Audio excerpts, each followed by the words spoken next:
வட்டிக்கு மேல் வட்டி குட்டி போட்டு கடன்காரர்களின் மிரட்டல் போன் கால்களுக்கு பயந்து விடிந்தால் என்ன செய்வேன் என்ற நடுக்கத்தோடு உறங்கப் போகிறாயா?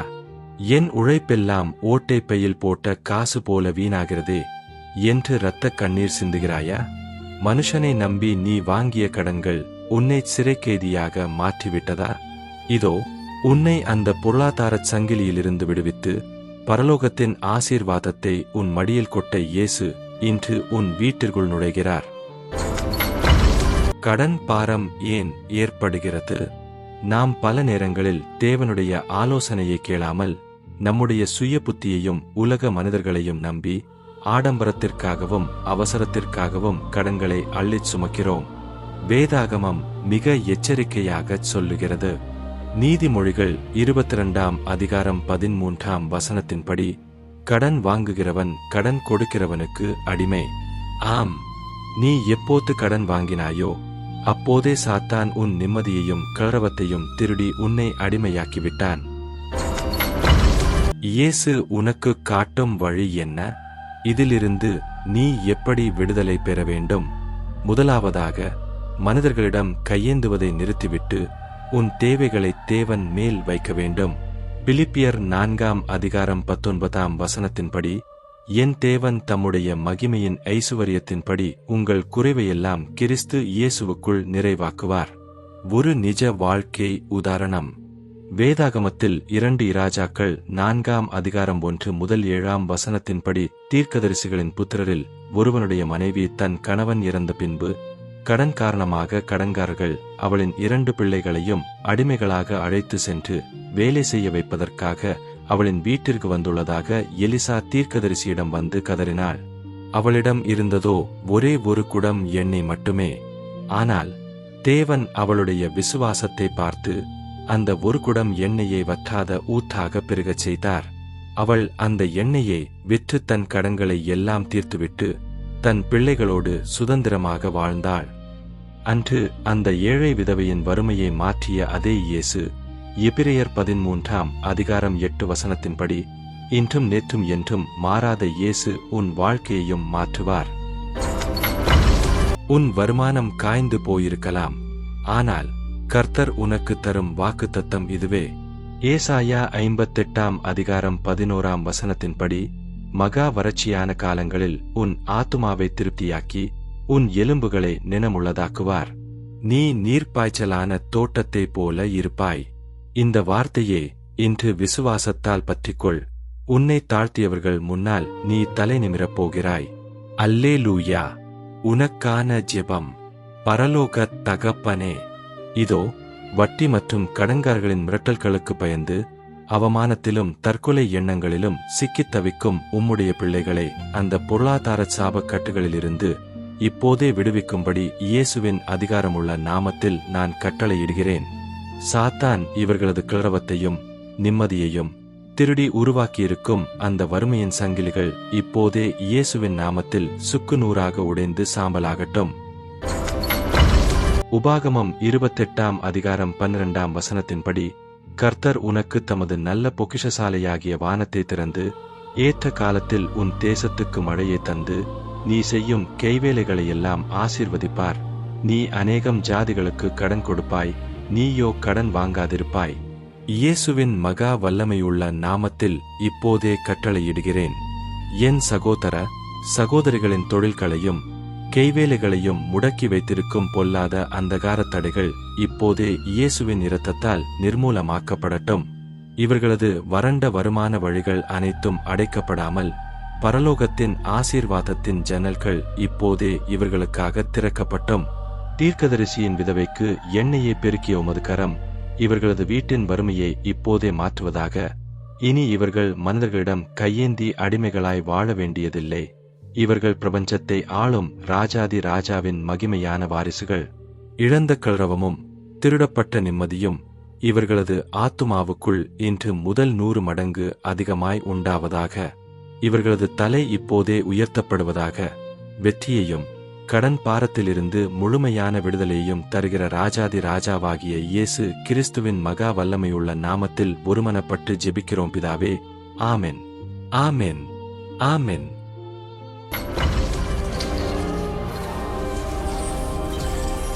தனிமையின் வேதனை ஏன் ஏற்படுகிறது? இயேசு தரும் தீர்வு என்ன? என்னை நலம் விசாரிக்க இந்த பூமியில் ஒரு ஜீவன் இல்லையே, என் துக்கங்களை பகிர்ந்து கொள்ள ஒரு தோள் இல்லையே என்று இன்றிரவும் உன் அறையின் கதவை பூட்டிக்கொண்டு இரத்த கண்ணீர் சிந்தி அழுகிறாயா? எல்லாரும் உன்னை சுற்றிலும் இருந்தும் நீ ஒரு அந்நியனைப் போல தனிமையின் படுகொழியில் தள்ளப்பட்டு மூச்சு திணறுகிறாயா? மனிதர்கள் உன்னை பாரமாக நினைத்து தூக்கி எறிந்த அந்த தனிமை உன்னை தற்கொலை எண்ணத்திற்குள் தள்ளுகிறதா? இதோ உன்னை அந்த ஏகாகித்தனத்திலிருந்து விடுவித்து பரலோகத்தின் பேரன்பால் உன் ஆத்துமாவை தேற்ற இயேசு இன்று உன் அருகில் வந்துவிட்டார். தனிமையின் வேதனை ஏன் ஏற்படுகிறது? நாம் மனிதர்களின் அன்பையும் உலக உறவுகளையும் அதிகமாக நம்பும்போது, அவர்கள் நம்மை ஏமாற்றிவிட்டு செல்லும் போதுதான் இந்த தனிமையின் கொடூரம் நம்மை வாட்டுகிறது. மனிதர்கள் உன்னை கைவிடலாம், ஆனால் வேதாகமம் மிக ஆணித்தரமாகச் சொல்லுகிறது. சங்கீதம் 27 அதிகாரம் 10 என் தகப்பனும் என் தாயும் என்னை கைவிட்டாலும் கர்த்தர் என்னை சேர்த்துக் கொள்ளுவார். ஆம், மனிதர்கள் உன்னை முடிந்து போன கதை என்று முத்திரை குத்திய அதே இடத்திலே தேவன் உன்னை ஒரு மாபெரும் சாட்சியாக மாற்றப் போகிறார். ஒரு நிஜ வாழ்க்கை உதாரணம். சங்கீதம் 68 அதிகாரம் 5 ரூத் தன் கணவனை இழந்து எந்த ஆதரவும் இன்றி ஒரு அந்நிய தேசத்தில் முற்றிலுமாக தனித்து நின்றாள். அவளுக்கு முன்னே தெரிந்ததெல்லாம் வறுமையும் தனிமையும் மட்டும்தான். ஆனால் அவள் கர்த்தரே என் தெய்வம் என்று அவரை பற்றி கொண்டபோது தேவன் அவளுடைய தனிமையின் வனாந்தரத்தை மாற்றினார். அவளுக்காக போவாத் என்னும் ஒரு மேன்மையான துணையை ஏற்கனவே குறித்து வைத்து அவளை ஒரு சாதாரண பெண்ணாக அல்ல, மேசியாவின் வம்சாவளியில் வரும் ஒரு ராஜகுலத்தின் வாரிசாக உயர்த்தினார். அன்று ரூத்தின் தனிமையை மாற்றிய அதே இயேசு இன்றும் நேற்றும் என்றும் மாறாதவர். அவர் உன்னை கைவிட மாட்டார். உன் சந்தோஷம் வறண்டு போயிருக்கலாம், ஆனால் கர்த்தர் உனக்கு தரும் வாக்குத்தத்தம் ஏசாயா 58 அதிகாரம் 11 கர்த்தர் நித்தமும் உன்னை நடத்தி மகா வறட்சியான காலங்களில் உன் ஆத்துமாவை திருப்தியாக்குவார். நீ நீர்ப்பாய்ச்சலான தோட்டத்தைப் போலவும் வற்றாத நீர் ஊற்றைப் போலவும் இருப்பாய். இந்த வார்த்தையே இன்று விசுவாசத்தால் பற்றிக்கொள். உன் தனிமையின் காலம் இன்றோடு முடிந்தது. அல்லேலூயா. உனக்கான ஜெபம். பரலோக தகப்பனே, இதோ எனக்கு என்று யாரும் இல்லையே என்று ஏக்கத்தோடும் கைவிடப்பட்ட அவமானத்தோடும் மனச்சோர்விலும் சிக்கித் தவிக்கும் உம்முடைய பிள்ளைகளை அந்த தனிமையின் சாபக்கட்டுகளிலிருந்து இப்போதே விடுவிக்கும்படி இயேசுவின் அதிகாரமுள்ள நாமத்தில் நான் கட்டளையிடுகிறேன். சாத்தான் இவர்களது மனங்களில் விதைத்திருக்கும் அந்த ஏகாக்கித்தனத்தின் சங்கிலிகள் இப்போதே இயேசுவின் நாமத்தில் சுக்குநூறாக உடைந்து சாம்பலாகட்டும். ஏசாயா 41 அதிகாரம் 10 திகையாதே, நான் உன் தேவன், நான் உன்னை பலப்படுத்தி உனக்குச் சகாயம் பண்ணுவேன், என் நீதியின் வலதுகரத்தினால் உன்னை தாங்குவேன். இயேசுவின் மகா வல்லமையுள்ள நாமத்தில் இப்போதே கட்டளையிடுகிறேன். என் சகோதர சகோதரிகளின் ஆத்துமாவை ஒடுக்கி வைத்திருக்கும் பொல்லாத தனிமையின் ஆவிகள் இப்போதே இயேசுவின் இரத்தத்தால் நிர்மூலமாக்கப்படட்டும். வனாந்தரத்தில் ஆகாரின் சத்தத்தை கேட்டு நீரூற்றை திறந்தது போல இவர்களது வறண்ட வாழ்விலும் புதிய தெய்வீக திருப்புமுனைகளையும் உன்னதமான புதிய உறவுகளையும் இப்போதே கட்டளையிடுவீராக. இனி இவர்கள் யாரும் இல்லாத அநாதைகளாய் ஏங்கி அழ வேண்டியதில்லை. இவர்கள் பிரபஞ்சத்தை ஆளும் ராஜாதி ராஜாவின் செல்ல மகன்கள் மற்றும் செல்ல மகள்கள். இழந்த மகிழ்ச்சியும் திருடப்பட்ட சமாதானமும் இவர்களது ஆத்துமாவுக்குள் இன்று முதல் 100 மடங்கு அதிகமாய் உண்டாவதாக.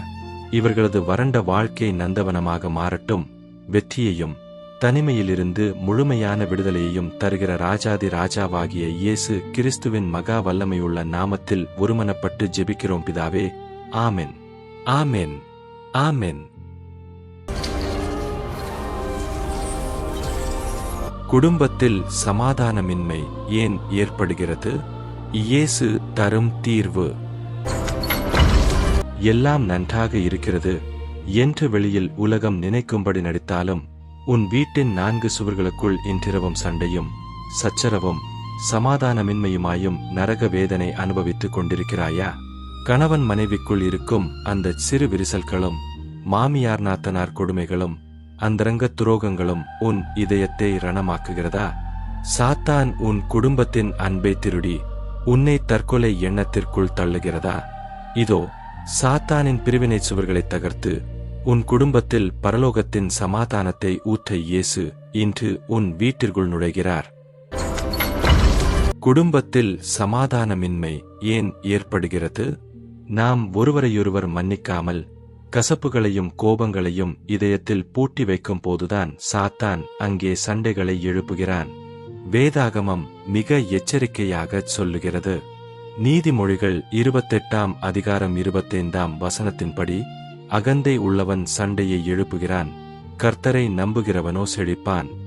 ஆம், சாத்தான் உங்கள் அன்பிற்குள் பிரிவினையை உண்டாக்கி அந்த துக்கத்தின் மூலம் உங்கள் ஆசீர்வாதங்களை திருடப் பார்க்கிறான். இதிலிருந்து உங்கள் குடும்பம் எப்படி விடுதலை பெற வேண்டும்? முதலாவதாக, ஒருவரையொருவர் கிறிஸ்துவின் அன்பினால் மன்னிக்க வேண்டும். கலாத்தியர் 6 அதிகாரம் 2 வசனத்தின்படி, ஒருவர் பாரத்தை ஒருவர் சுமந்து இப்படியே கிறிஸ்துவினுடைய பிரமாணத்தை நிறைவேற்றுங்கள். ஒரு நிஜ வாழ்க்கை உதாரணம். சங்கீதம் 27 அதிகாரம் 10 வசனத்தின்படி, வேதாகமத்தில் ஆபிரகாம் சாராள் குடும்பத்தில் ஆகார நிமித்தம் பெரிய மனக்கசப்பும் சண்டையும் ஏற்பட்டது. குடும்பமே பிரிந்தது. ஆனால் தேவன் அங்கே தலையிட்டு வனாந்தரத்தில் கைவிடப்பட்ட ஆகாரின் சத்தத்தை கேட்டு நீரூற்றை திறந்ததுடன் ஆபிரகாமின் குடும்பத்தையும் பெரிய ஆசீர்வாதமாக மாற்றினார். தம்பதியரின் இருதயம் ஒன்றாக இணையும்போது அங்கே தேவன் புது ஜீவனையும் ஆசீர்வாதத்தையும் கட்டளையிடுவார். அன்று உடைந்த குடும்பங்களை சீர்படுத்திய அதே இயேசு இன்றும் நேற்றும் என்றும் மாறாதவர் உங்கள் வீட்டின் சமாதானத்தை நிலைநிறுத்துவார். உன் சந்தோஷம் வறண்டு போயிருக்கலாம், ஆனால் கர்த்தர் உனக்கு தரும் வாக்குத்தத்தம் ஏசாயா 58 அதிகாரம் 27 வசனத்தின்படி, கர்த்தர் நித்தமும் உன்னை நடத்தி மகா வறட்சியான காலங்களில் உன் ஆத்துமாவை திருப்தியாக்குவார். நீ நீர்ப்பாய்ச்சலான தோட்டத்தைப் போலவும் வற்றாத நீர் ஊற்றைப் போலவும் இருப்பாய். இந்த வார்த்தையே இன்று விசுவாசத்தால் பற்றிக்கொள். உங்கள் குடும்பத்தின் சண்டைகள் இன்றோடு முடிகிறது. அல்லேலூயா. உங்களுக்கான ஜெபம். பரலோக தகப்பனே, இதோ சமுதாயத்தின் கண்ணுக்குத் தெரியாத குடும்ப போர்க்களத்தில் நின்று யாரிடமும் சொல்ல முடியாமல் சமாதானமின்றி தவிக்கும் உம்முடைய பிள்ளைகளை அந்த பிரிவினையின் சாபக்கட்டுகளிலிருந்து இப்போதே விடுவிக்கும்படி இயேசுவின் அதிகாரமுள்ள நாமத்தில் நான் கட்டளையிடுகிறேன். சாத்தான் இவர்களது குடும்பத்தில் விதைத்திருக்கும் அந்த சந்தேகங்கள், குடிப்பழக்கங்கள் மற்றும் மாமியார் நாத்தனார் சண்டையின் பொல்லாத சங்கிலிகள் இப்போதே இயேசுவின் நாமத்தில் சுக்குநூறாக உடைந்து சாம்பலாகட்டும். ஏசாயா 54 அதிகாரம் 17 வசனத்தின்படி, உனக்கு விரோதமாய் உருவாக்கப்படும் எந்த ஆயுதமும் வாய்க்காதே போகும். நியாய தீர்ப்பில் உனக்கு விரோதமாய் எழும்பும் எந்த நாவையும் நீ குற்றப்படுத்துவாய். இயேசுவின் மகா வல்லமையுள்ள நாமத்தில் இப்போதே கட்டளையிடுகிறேன். என் சகோதர சகோதரிகளின் குடும்ப சமாதானத்தை திருடும் அந்த அந்தகார வல்லமைகள் இப்போதே இயேசுவின் இரத்தத்தால் வீழ்த்தப்பட்டும். கணவனுடைய கடின இருதயம் இப்போதே உடையட்டும். மனைவியை அடிமையைப் போல நடத்தும் அந்த பொறுப்பற்ற ஆதிக்கச் சுவர்கள் இப்போதே இடிந்து விழட்டும். புகுந்த வீட்டிலும் பிறந்த வீட்டிலும் இவர்களுக்கு இழைக்கப்பட்ட அநீதிகளுக்கு பரலோகத்தின் நியாயாதிபதியாகிய நீர் இப்போதே நீதியை வழங்குவீராக. இவர்களது குடும்பத்தில் தம்பதியரின் உன்னதமான அன்பையும் ஒற்றுமையையும் இப்போதே கட்டளையிடுவீராக. இனி இவர்கள் சண்டையிட்டு நரக வேதனை அனுபவிக்க வேண்டியதில்லை. இவர்கள் பிரபஞ்சத்தை ஆளும் ராஜாதி ராஜாவின் மகிமையான வாரிசுகள். இழந்த குடும்பச் சந்தோஷமும் கௌரவமும் நிம்மதியும் இவர்களது ஆத்துமாவுக்குள் இன்று முதல் 100 மடங்கு அதிகமாய் உண்டாவதாக. இவர்களது இல்லம் சமாதானத்தின் நந்தவனமாக மாறட்டும். வெற்றியையும் குடும்ப விடுதலையையும் தருகிற ராஜாதி ராஜாவாகிய இயேசு கிறிஸ்துவின் மகா வல்லமையுள்ள நாமத்தில் ஒருமனப்பட்டு ஜெபிக்கிறோம் பிதாவே. ஆமென், ஆமென், ஆமென். பரலோக தகப்பனே, இதோ கடன் பாரத்தினால் மூச்சு திணறி தனிமையின் பள்ளத்தாக்கில் அழுது குடும்பத்தில் சமாதானமின்றி நரக வேதனை அனுபவித்துக் கொண்டிருக்கும் பிள்ளைகளுக்காக இயேசுவின் அதிகாரமுள்ள நாமத்தில் இப்போதே மன்றாடுகிறேன்.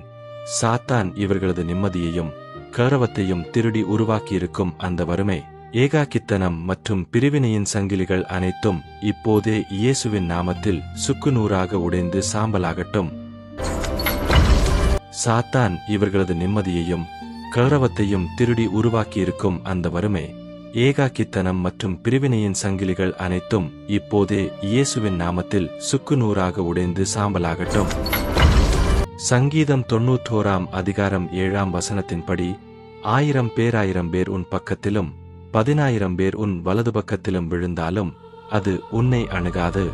உன் கண்களால் மாத்திரம் நீ அதை பார்த்து துன்மார்க்கருக்கு வரும் பலனை காண்பாய்.